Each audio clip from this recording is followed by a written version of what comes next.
Hola, ¿qué tal? Mi nombre es Diego Buendía, soy ortopedista, soy cirujano de columna, tengo un posgrado en bioética y otro en administración. En realidad me dedico a la práctica privada de la ortopedia, realizamos cirugías múltiples como son prótesis, fracturas, cirugía de columna, artroscopías, recuperación de algunas deformidades de los niños, algunas deformidades de adultos y otras que vamos adquiriendo en el transcurso de la vida. En general, la ortopedia simplemente se trata de tratar de corregir los defectos físicos, evitar el dolor de algunas deformidades y recuperar la mejor calidad de vida de la forma que sea la óptima, desde el punto de vista quirúrgico o bien desde el punto de vista rehabilitatorio, ortésico o protésico. El día de hoy lo que vamos a tratar es un tema muy específico. Hablaremos de la rehabilitación temprana. Todo lo que conlleva a un paciente que tiene una cirugía ortopédica, que tuvo una cirugía traumática por un accidente, y cómo va a impactar el que podamos realmente rehabilitar de forma temprana, eficiente y adecuada a un paciente.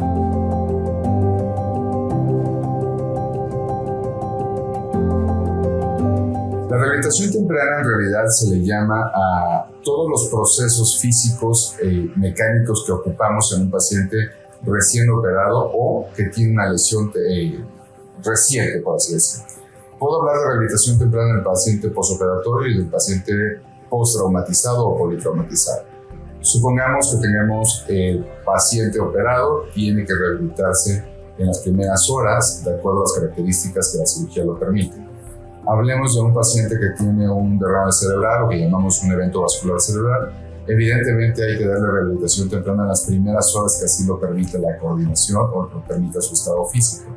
Entre más temprano iniciemos los procesos de recuperación, será mucho más eficiente el periodo de tiempo que va pasando para que el paciente se recupere de forma más inmediata.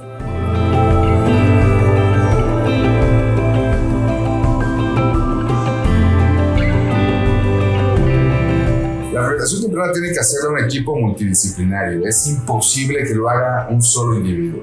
Para eso vamos a ocupar muchas cosas. Vamos a analizar un paciente clásico, una prótesis de cadera. Ese paciente necesita tener rehabilitación pulmonar. Entonces, el servicio de inhaloterapia de un hospital empezará con ejercicios respiratorios que, además de permitirle una capacidad pulmonar más grande, va a evitar que se formen trombos en las piernas, en los brazos y lleguen al cerebro.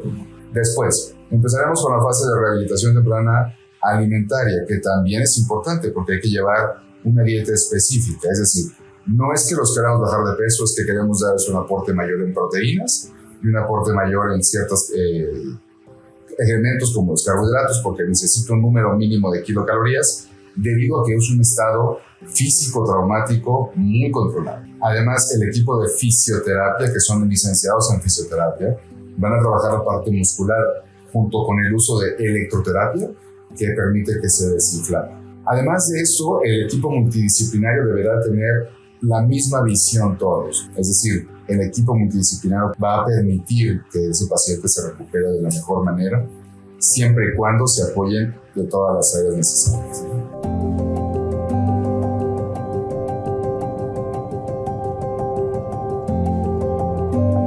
Son abismales. Aquel que tiene una rehabilitación temprana va a sanar y va a hacer una vida más funcional y va a recuperar su calidad de vida y va a recuperar su funcionalidad y lo que son las escalas de individualidad mucho más temprano que un paciente que no lo hace.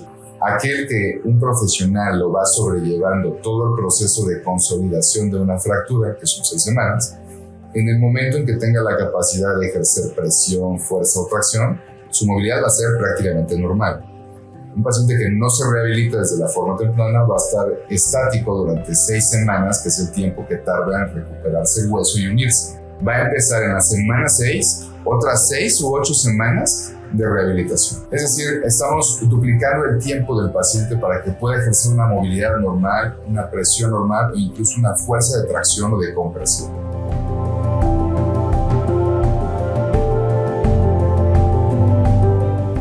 Un paciente que no recibe rehabilitación alguna va a tener consecuencias que van desde las leves, moderadas, graves y muy severas. Las leves son que tendrá menor confianza, menor movilidad y seguramente resultados mucho menos eficientes de sus procedimientos. Si hablamos de una complejidad medianita, ¿cuál sería la mayor consecuencia? Es que el paciente tenga un retraso en el movimiento o en la recuperación de algunas semanas o meses. Pero si un paciente no tiene nada de rehabilitación, las secuelas van a ser graves y complejas y será muy difícil para recuperarte. Se puede hacer, por supuesto, pero simplemente va a ser muy complicado.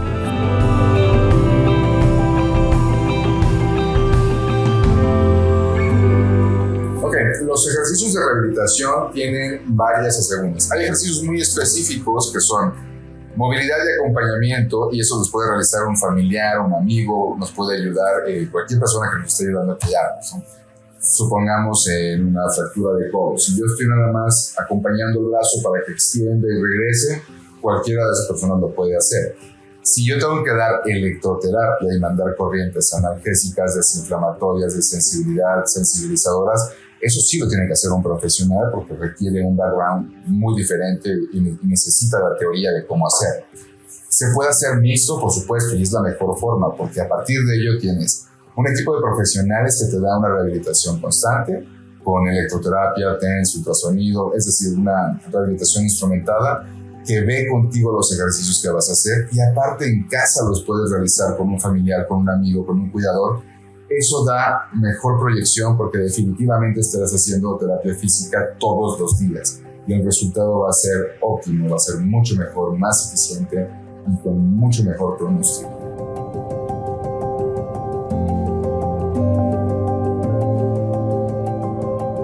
Pues mira, en realidad existen muchísimas clínicas de rehabilitación. Creo que es mucho más importante saber que existen clínicas de rehabilitación en prácticamente todas las ciudades del país y ya cada vez son más frecuentes. ¿Cómo podemos identificarlas? Lo más importante es saber que las clínicas son especializadas en terapia deportiva o en terapia no deportiva, que son postquirúrgicas o rehabilitatorias. La mayoría pueden hacer las dos cosas, pero siempre va a haber una subespecialidad del área. No es lo mismo que te rehabilite un rehabilitador del deporte a un paciente posoperado por una prótesis o que un experto en rehabilitación ortopédica rehabilite a un paciente que tiene un desgarro muscular por practicar fútbol de manera profesional. Son mundos muy diferentes. Existen clínicas de rehabilitación en todas partes del país, principalmente en hospitales, en las zonas públicas, abiertas en la calle, por supuesto, y creo que es importante que sepan que esas clínicas deben de cumplir con ciertas características.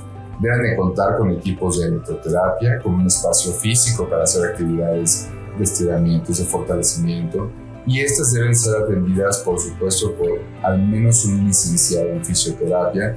También existen los técnicos en rehabilitación, son diferentes capacidades, son diferentes formas de trabajar, y también hay médicos especialistas en terapia física y rehabilitación que se apoyan con licenciados en fisioterapia o técnicos que permiten hacer las diferentes técnicas de terapia física para sus pacientes. También existen muchísimos servicios que lo hacen a domicilio. No es pretexto el que no pueda mover a mi paciente para no rehabilitarlo, porque al final puedo tener un paciente con una sección medular que está postrado, que difícilmente lo puedo llevar a una clínica 3 veces a la semana, pero seguramente habrá algún fisioterapeuta que pueda ir a verlo y que le ayude a evitar escalas, a que respire mejor, a que se mueva de forma más eficiente entre familiares y pacientes. Pues no me queda más que agradecerles el habernos acompañado el día de hoy. En realidad creo que lo que estamos platicando es aportar un poco más al conocimiento de la salud. Les invito a que sigan viendo las cápsulas informativas de Hablemos de Salud de Grupo Helfer, porque es algo que nos permite conocer más allá de lo que pasa simplemente en el hospital o de lo que te ponen en la receta. Es conocer el mundo de la salud a través de los ojos de quienes vivimos dentro de él. Muchas gracias y que la pasen bien.